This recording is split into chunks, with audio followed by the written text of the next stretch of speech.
Maths fact channel में आप सभी का स्वागत है।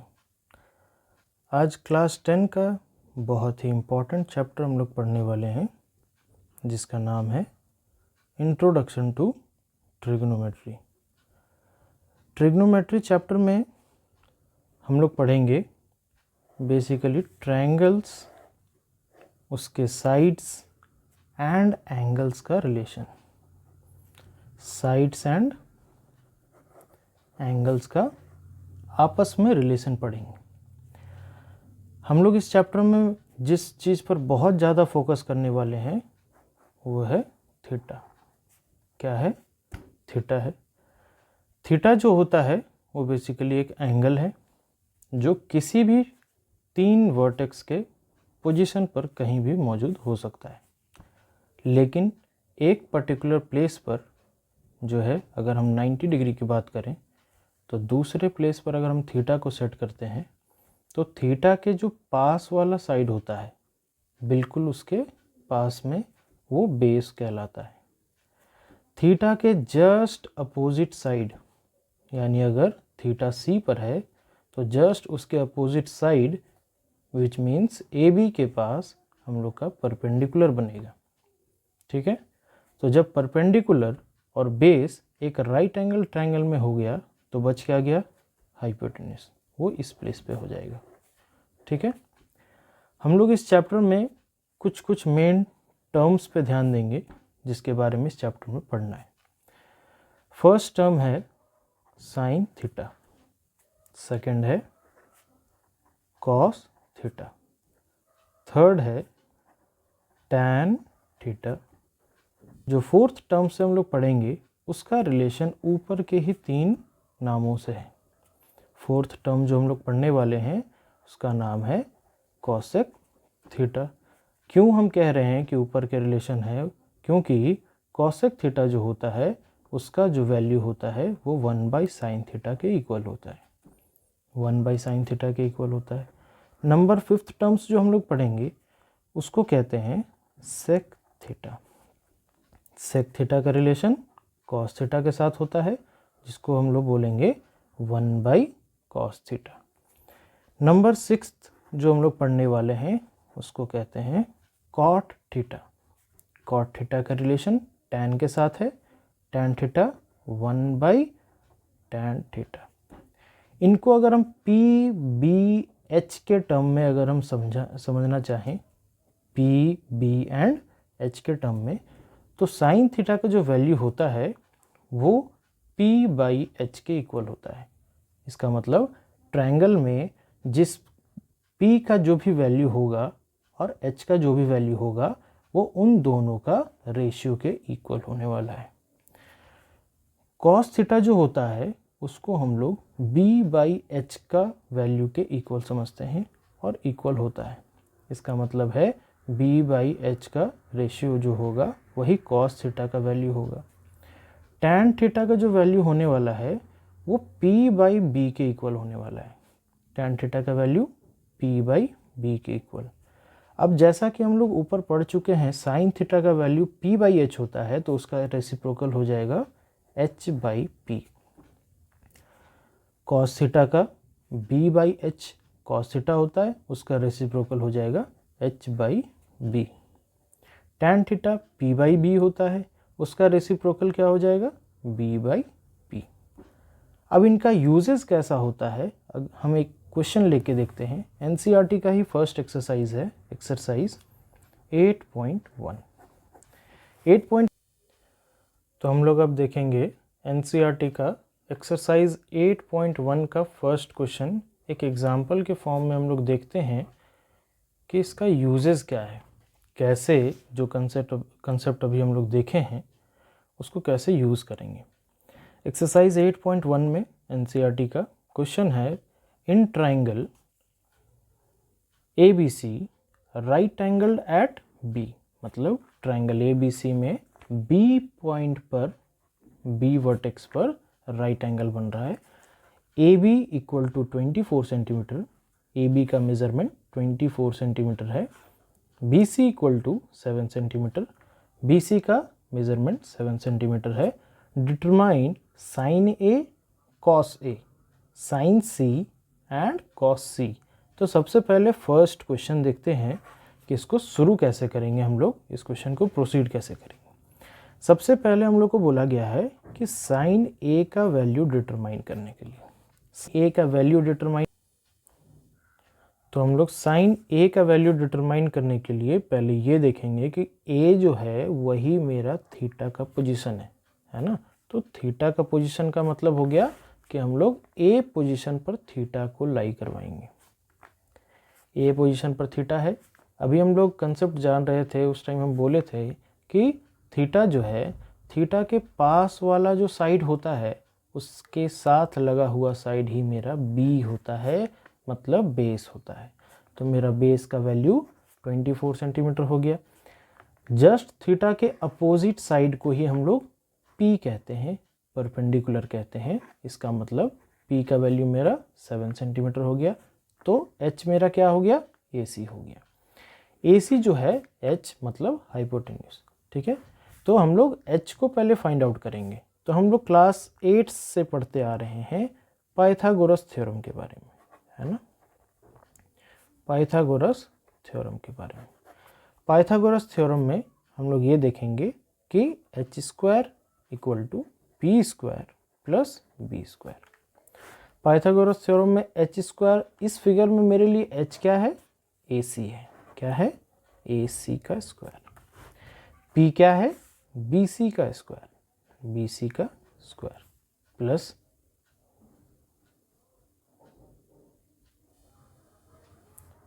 इसके बाद हम लोग बेस का वैल्यू देखेंगे। तो बेस हम लोग क्या माने हुए थे, 24 सेंटीमीटर। वो किसका साइड के पास है, ए बी, है ना, ए बी स्क्वायर। ए सी का वैल्यू अगर हम पुट करना चाहें तो क्या पुट करेंगे, ए सी का वैल्यू कुछ है नहीं, इसलिए हम लोग उस जगह पर ए सी ही लिखेंगे। हम लोग को ए सी का वैल्यू ही निकालना है, वही हमारा हाइपोटेन्यूस है। बी सी का वैल्यू जो है वो 7 सेंटीमीटर है, तो 7 का स्क्वायर हो जाएगा। प्लस ए बी का वैल्यू जो है 24 सेंटीमीटर है, तो 24 का स्क्वायर।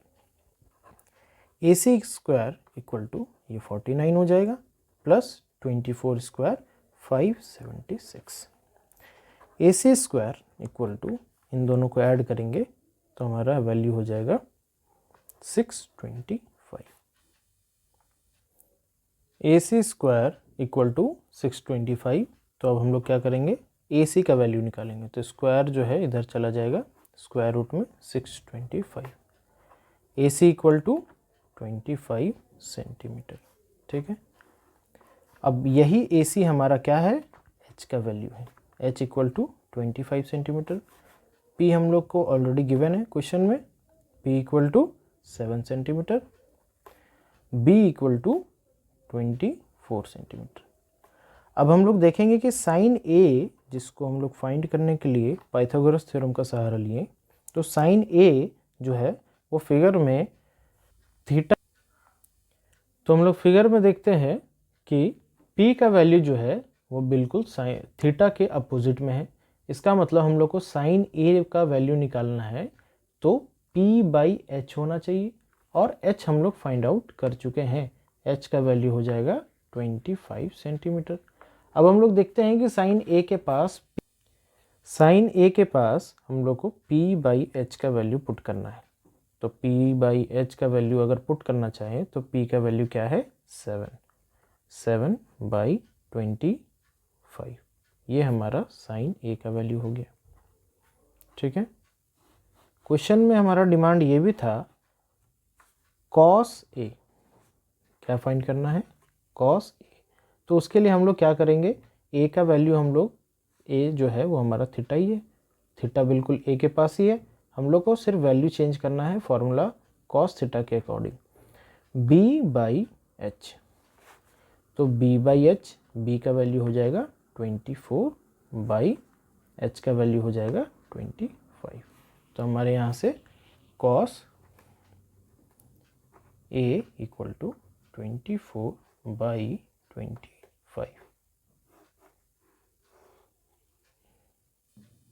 अब हम लोग क्वेश्चन नंबर 2 पे आएंगे। क्वेश्चन नंबर 2 में साइन सी निकालना है, कॉस सी निकालना है। इस जगह पे जो C आ रहा है इसका मतलब हमारा थीटा का पोजीशन जो है वो अब C के पास होगा। तो आपके लिए हम फिगर बना चुके हैं, थीटा जो है वो अब C के पास है। अभी हम कुछ देर पहले बताए थे कि थीटा जहाँ भी होता है उसके पास वाला हमेशा साइड जो है वो हमेशा बेस होता है।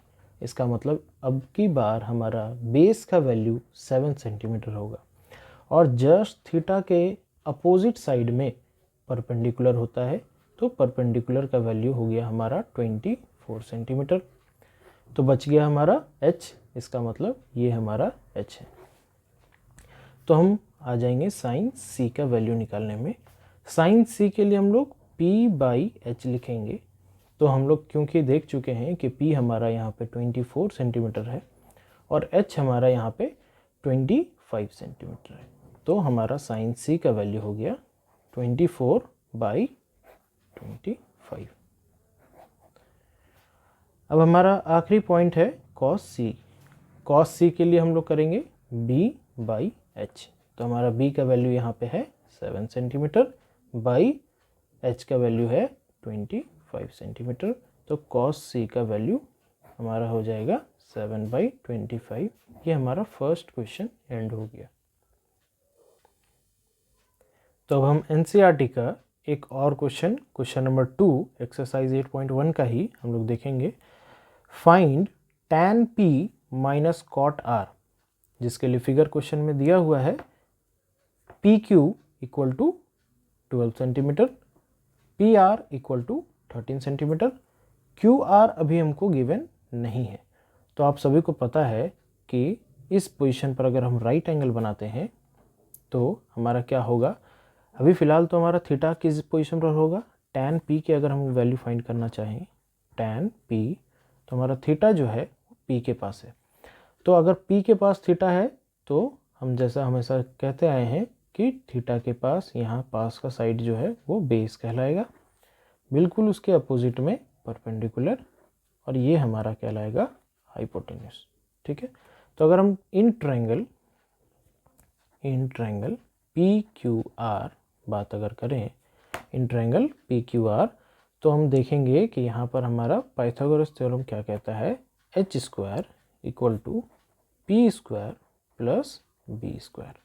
हमारे लिए h क्या है, 13² इक्वल टू p क्या है, p नहीं गिवन है ना, गिवन नहीं है यहाँ पे, हमको p का वैल्यू फाइंड करना है। तो p का वैल्यू हम लोग यहाँ पे QR नाम दे देते हैं। ठीक है, b का वैल्यू है यहाँ पे PQ, जिसका मेजरमेंट 12 सेंटीमीटर दिया हुआ है, तो हम लोग यहाँ पे 12 का स्क्वायर लिखेंगे। 13 का स्क्वायर हम सभी को पता है 169 होता है, QR स्क्वायर प्लस 12 का स्क्वायर हो जाएगा 144। 144 को हम लोग लेफ्ट साइड ले आएंगे, प्लस है तो इधर आ जाएगा माइनस में, इक्वल टू QR स्क्वायर। तो QR स्क्वायर का वैल्यू अगर हम यहाँ से फाइंड करें तो उसका वैल्यू हो जाएगा 25 सेंटीमीटर, 25 सेंटीमीटर स्क्वायर। और अगर QR का वैल्यू अगर फाइंड करना चाहें तो रूट अंडर 25 QR का वैल्यू हो जाएगा 5 सेंटीमीटर। और हम सभी को पता है कि QR इस फिगर में हमारे लिए P है, तो P का वैल्यू हो गया 5 सेंटीमीटर, B का वैल्यू हो जाएगा 12 सेंटीमीटर एंड H का वैल्यू हो जाएगा 13 सेंटीमीटर। tan P का वैल्यू अगर हम फाइंड करें तो हम लोग देखें कि P के पास अगर हम थीटा वैल्यू डाल रहे हैं तो हमारा tan P का जो वैल्यू होगा वो P/B होता है। तो हमारा P का वैल्यू है 5 सेंटीमीटर बाई B का वैल्यू है 12 सेंटीमीटर, तो हमारा tan P का वैल्यू हो गया P/B का वैल्यू हो गया 5/12। अब इस क्वेश्चन में हमको cot R भी हम लोग को फाइंड करना है। तो cot R का मतलब हो गया, अब हमारा थीटा का प्लेसमेंट जो है वो R के पास होगा। तो R के पास थीटा का प्लेसमेंट कर दिए हैं। थीटा के पास जो है वो हमारा बेस होता है, थीटा के अपोजिट में हमारा परपेंडिकुलर होता है, और जो बच गया वो हमारा हाइपोटेन्यूस होगा। तो इसके अकॉर्डिंग अगर हम बात करें तो कॉट आर का जो वैल्यू होगा हमारा वो होगा बी बाई पी, क्योंकि कॉट क्या होता है, टैन का अपोजिट होता है, यानी कि उसका रेसिप्रोकल होता है। तो पी कॉट आर जो है वो हमारा टैन का रेसिप्रोकल हो जाएगा, बी बाई पी। तो हमारा बी का वैल्यू है 5 सेंटीमीटर और हमारा पी का वैल्यू है 12 सेंटीमीटर। तो हम लोग टैन पी निकाल चुके हैं, कॉट आर निकाल चुके हैं। टैन पी का वैल्यू 5/12 था, कॉट आर का भी वैल्यू 5/12 है। ठीक है, तो अब हम लोग को आंसर समझ में आ रहा होगा।